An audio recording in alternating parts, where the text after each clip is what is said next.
Batman is the greatest fighter, detective, and tactician on the planet. But ask him about magic and he'll tell you himself that's the one blind spot. There's a reason for it.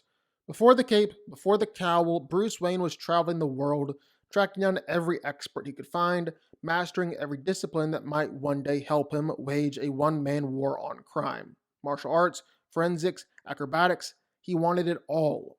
That search eventually brought him to New York City and a famous stage magician named John Sitara.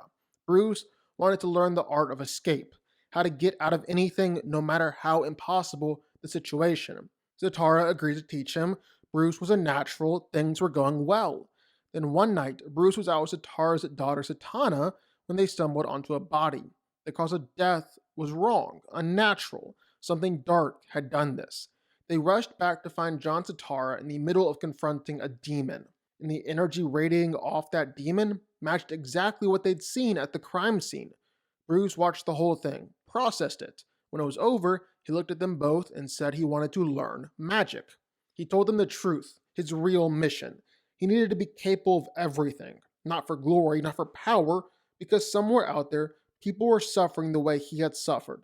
He refused to leave any gap in his ability to protect them. Sitara said no. He'd seen it before.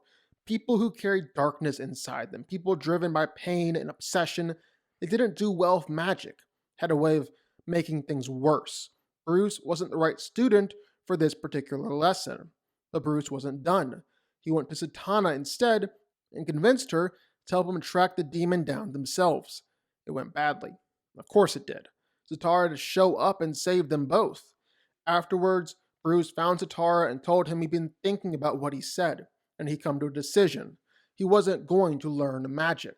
Not because Sitara was wrong about the risks, he wasn't, but because Bruce finally understood something. Everything he'd built, every skill, every sacrifice, magic would cost him all of it. It would change who he was becoming, and he couldn't afford that.